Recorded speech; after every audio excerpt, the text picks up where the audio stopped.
Hello friends, welcome to my YouTube channel odiapanditjitech। आज এই ভিডিଓରେ ଆମେ ଶିଖିବା କି ଏକ୍ସେଲ ସିଟ୍ ରେ ବାରକୋଡ୍ କେମିତି ବନାଯାଏ। ଆପଣମାନେ ଦେଖିଥିବେ କି କୌଣସି ପ୍ରଡକ୍ଟ ଆପଣ କିଣିବାକୁ ଗଲେ କି ସପିଂ ମଲରେ କିଛି ବି କପଡ଼ା କି ଡ୍ରେସ୍ କିଣିବାକୁ ଗଲେ ତ ତାପରେ ଗୋଟେ ଟ୍ୟାଗ୍ ଲାଗିଥାଏ, ଟ୍ୟାଗ୍ରେ ବାରକୋଡ୍ ଥାଏ ତ ସ୍କାନ୍ କରି ତ ସେ ବାରକୋଡ୍ର ପୁରା ଯେଉଁ ଇନଫର୍ମେସନ୍ ସେ ବାରକୋଡ୍ରେ ଥାଏ ତ ସେଇ ବାରକୋଡ୍ ଆଜି ଆମେ ଶିଖିବା ଏଟାକୁ ଏକ୍ସେଲ ସିଟ୍ ରେ କେମିତି ବନାଯାଏ। ଚାଲନ୍ତୁ ଦେଖିନେବା। प्रथमे आपण गूगल क्रोम रे ए वेबसाइट की खोलिए dafont.com और डिस्क्रिप्शन बॉक्स रे भी मु यार लिंक दे देछि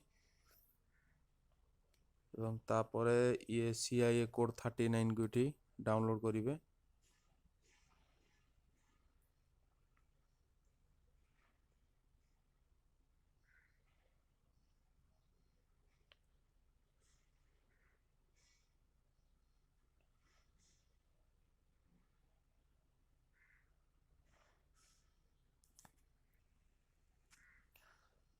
डाउनलोड कंप्लीट हो गला तापर एठी की शो इन फोल्डर को जिवे। शो इन फोल्डर को गला परे CI कोड 39 ने राइट क्लिक तापरे ओपन विथ करिकी विंडोज एक्सप्लोरर रे क्लिक करिवे।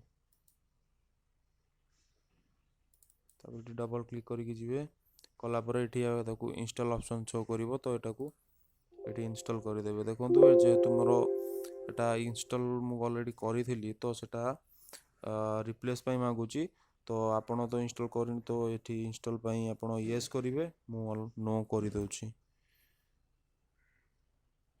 तो एटा सरिला तापरे माइक्रोसॉफ्ट एक्सेल को जानतु।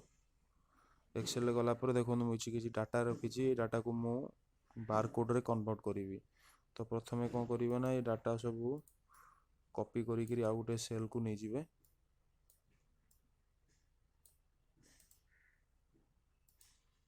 नहीं पेस्ट करदेवे कला परे एठी आपण जो फॉन्ट कंप्यूटर जो माइक्रोसॉफ्ट एक्सेल जो फॉन्ट ए फॉन्ट रे गला परे एटा शो करिवो। एटी एटा को आपण क्लिक कर दियंतु देखि पारुछन आपण कि हे गला बारकोड।